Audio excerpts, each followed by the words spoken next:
The folded napkin trembled in his hand as he read the words scrawled in hurried ink, "Your girlfriend sold you out." They're in position. For one frozen second, the chandeliers, the clinking glasses, the soft murmur of the finest restaurant in the city, all of it disappeared. All that remained was the woman across the table, laughing softly at something on her phone, unaware that the man she called her love had just learned the truth about her.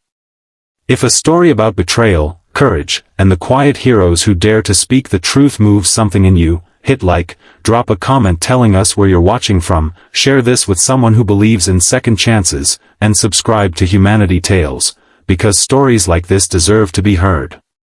His name was Daniel Ashford, and by 34 he had built an empire from nothing but a garage, a broken laptop, and a refusal to quit. Software companies feared him, investors chased him, and magazines called him the most guarded billionaire in the country, not because he was cold, but because he had learned, the hard way, that people rarely wanted him. They wanted what he could give them. That was why, when he met Camille 8 months ago at a charity gala, her laughter had felt like sunlight breaking through years of clouds. She hadn't asked about his net worth. She'd asked about his mother, who had passed when he was 19, and she'd listened, really listened, while he talked about grief for the first time in over a decade. He had let his guard down. He had let himself believe that maybe, finally, someone loved the man and not the fortune.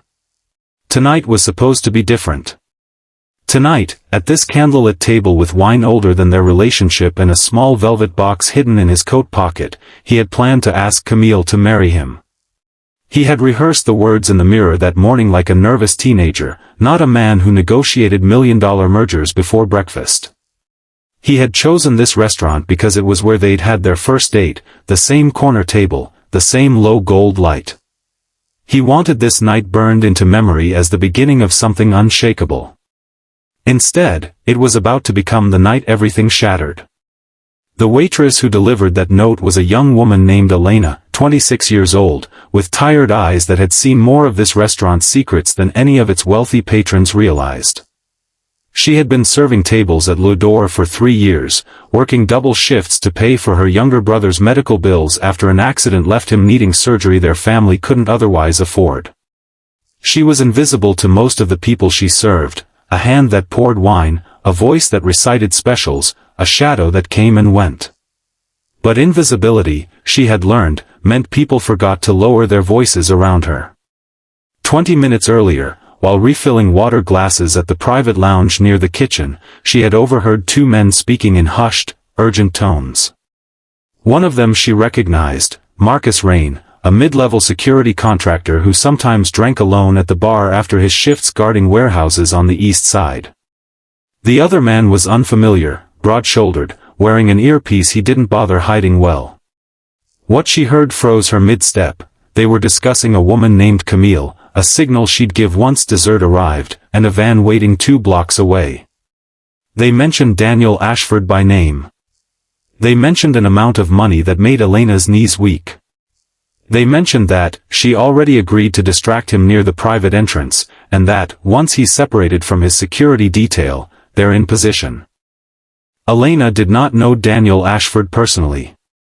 She knew him only as the generous man who always overtipped and always said thank you when he could have simply ignored her, the way so many wealthy guests did. But in that moment, standing in the shadowed hallway with her heart hammering, she understood that she held the only warning he would ever get. If she stayed silent, a man who had never been anything but kind to her could be walking into an ambush disguised as a romantic dinner. If she spoke up, she risked her job, her safety, maybe worse, because men like the ones she'd overheard did not forgive loose ends.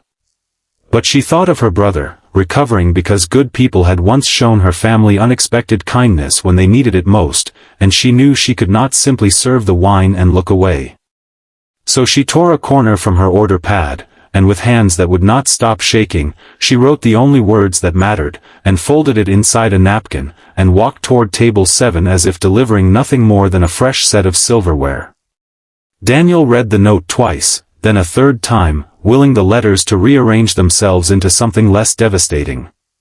He glanced up at Camille, who was still scrolling her phone with the practiced ease of someone waiting for a cue, and for the first time all evening he truly looked at her, not through the golden haze of infatuation, but with the same sharp, assessing eyes that had once caught a business partner embezzling 6 figures before anyone else noticed. He saw it now, the things love had blinded him to, how she always checked the time before checking him, how she'd insisted on this exact table by the private entrance, how she'd been unusually quiet about her family, her past, her plans beyond tonight. The signs had been there. He simply hadn't wanted to see them. His hands did not shake. 13 years of building an empire from nothing had taught him that panic was a luxury for people who hadn't already survived worse. Instead, calm settled over him like armor. He excused himself to the restroom, phone already in hand beneath the table, and by the time he reached the hallway he had silently alerted his head of security with 3 words, code red, now. His detail, stationed unobtrusively across the street per his own insistence on privacy for the proposal, mobilized within 90 seconds. Local police, already on standby thanks to a discreet call from the restaurant's own manager once Elena had quietly informed him of what she'd overheard, began closing in on the van 2 blocks away.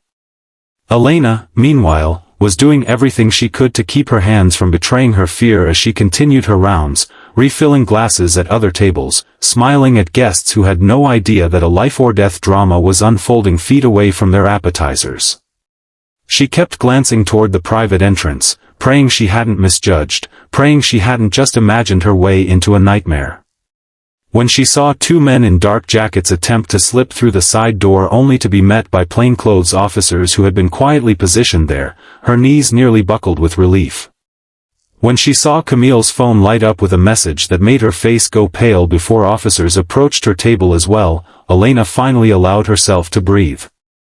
Daniel returned to the table not as a heartbroken man clutching a ring box, but as someone watching the last 8 months of his life dissolve in real time. Camille's protests, that she didn't know what this was about, that she loved him, that this was some terrible misunderstanding, fell against him like rain against stone.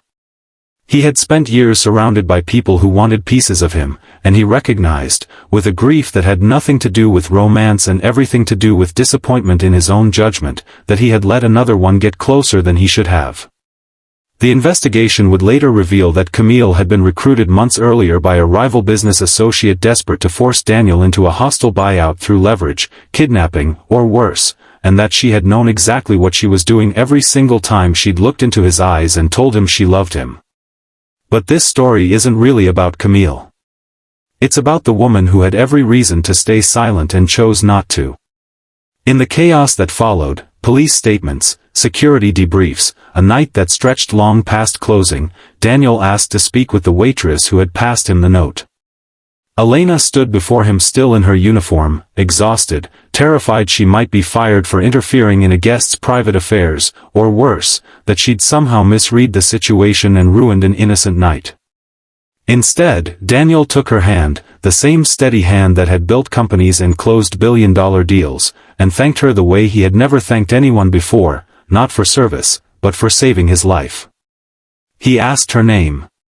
He asked about herself, really asked, the way she imagined he must have once asked Camille, before he learned to be more careful about who deserved that kind of attention. When she mentioned, almost as an afterthought, why she worked double shifts, why sleep was a luxury she rarely afforded herself, he listened with the same quiet intensity he gave to matters worth a fortune. What followed wasn't a fairy tale in the way people expect. There was no sudden marriage proposal to the woman who saved him, no overnight transformation of a waitress into an heiress. What happened was quieter and, in its own way, more meaningful. Daniel paid off her brother's remaining medical debt without being asked twice. He set up a scholarship fund in her name at the culinary school she'd once dreamed of attending before life demanded she choose survival over ambition. He made sure Elena never had to work another double shift out of desperation again. And over the months that followed, in the strange and unpredictable way that gratitude sometimes grows into something deeper, they became friends, 2 people who had both learned, in different ways, that trust is a fragile thing worth protecting fiercely once you find someone who has earned it honestly. Daniel never did use that ring. Not for a long time, anyway. But he kept the folded napkin, the one with Elena's frantic handwriting, tucked inside his desk drawer as a reminder that the people who truly change our lives rarely announce themselves with fanfare.